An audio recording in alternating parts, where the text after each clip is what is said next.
Hey, what's going on, everybody? My name is Mundane Matt, filling in for Rich from Review Tech USA just for a little bit longer.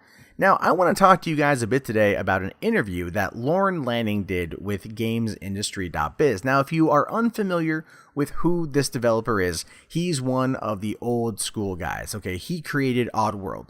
And if you don't know what ODDWORLD is, go look it up, go pick it up, play the hell out of it, enjoy the hell out of it, because those games are pretty goddamn phenomenal, especially Stranger's Wrath. I'm just saying that, personal bias here, but Stranger's Wrath is the shit. Now, what Lauren Lanning was saying in this interview that prompted me to bring this up is that he says that capitalism is basically destroying the games industry, that its influence is killing it, and that the industry's only hope lies in indie gaming. I'm not making that up. He says that the way that capitalism is structured is that it pushes constant exponential growth amongst AAA game developers, and as a result of this, they have become more and more risk adverse due to the sheer amounts of money they're investing into their project. Right? Now, I think a lot of what he's trying to say here, essentially, is if you look at the yearly releases, right? Like a couple of years ago, yearly releases were a very loved concept. It was like, oh, I can beat Assassin's Creed, and then next year there's another Assassin's Creed, and hell yeah. And now we're like, oh, great, there's another fucking Assassin's Creed game. Oh, Jesus Christ. Like, people are tired of the yearly releases. Now, the yearly releases make a lot of money, which is part of a free market, which is part of capitalism, which is how we here in America base our system, and most other first world nations do as well. But the question is Lauren Lanning right or is he wrong? Now, he goes on to say here that he says, so the budget's going up, and now publishers are saying, now we're spending $20 million on a title and not just $5 million. And at $20 million, we need better terms. You're going to do 10 times the work. You're going to get a fifth of the backside because we're all risking all this money. Depending on how savvy they would be with the deals, usually they never made money. Most developers never really made money. They were able to stay in the business, but the way the deals were constructed, they were basically dead.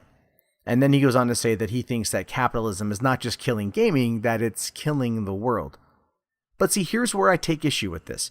I take issue with this because what he's asking for is a free market based around the concept of capitalism to fund him and his indie game, therefore using capitalism to stay afloat. You see, he's attacking the ism here. He's attacking what you could almost argue as the status quo versus going after the problem. The problem is that these AAA studios pushing out these, yearly releases, these $20 million games, is it's still such a new concept, really. I mean, they know that's where the money is because they're kind of following the trends of Hollywood. If you look at, let's say, Avengers, which came out 3 years ago, the movie grossed well over $1 billion, right? And so that $1 billion revenue that it brought in justified the $250 million it cost to make the game, right?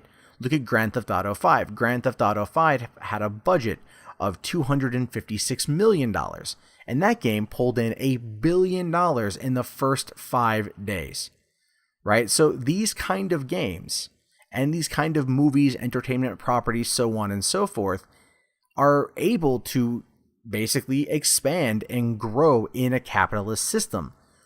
I think what Lauren's trying to say here is he's attacking capitalism when he should be attacking the way that the indie market presents itself. Now, this is strictly my personal opinion, but the way that the indie market is designed is it's very anti-developer unless you're pretty much in with a certain set of people.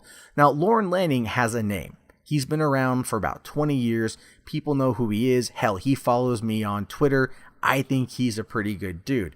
I think he's kind of wrong here, but I still think he's a good guy. We can disagree on these points. But the thing is, capitalism made him money. He wants to use capitalism to continue to make money while denouncing capitalism. It doesn't make any sense. If it was socialism, he would be giving his game away, right? And expecting to live off of whatever he could get. Okay, not really needing anything more than just the ability to survive. But he wants to make money. He wants to make more money than he needs to survive. That's fucking capitalism. That's just the way that it is. So what I think, as I said before, is going on here is it's really the way that the indie market is right now. Capitalism isn't killing AAA games. Overzealous producers, fucking shitty ass scripts, recycled gameplay elements, those are killing AAA gaming right now. Indie gaming is kind of still in its infancy. Anyone can do it. Anyone can code up a game on Twine or create something in Unity or Unreal 4 and put it out into the world and let the free market, i.e. capitalism, decide what happens with them. The good shit rises to the top, the bad shit sinks. That's the nature of the beast. But with indie gaming, you have to use a lot more hustle because you have to get yourself out there and get seen, therefore talking to the press, all of these things.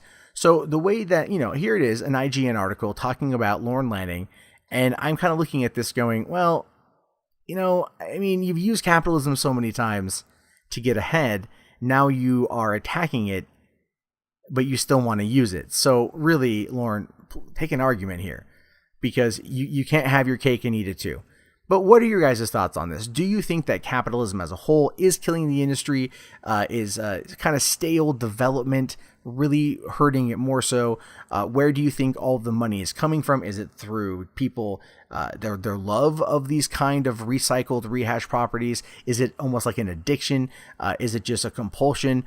Let me know. What do you guys think? Also, be sure to thumbs up the video, to subscribe to the channel, and to share this video around. My name is Mundane Matt. Once again, be sure to check back tomorrow on April 1st for more from Rich from Review Tech, and I'll talk to you guys later. Have a good one.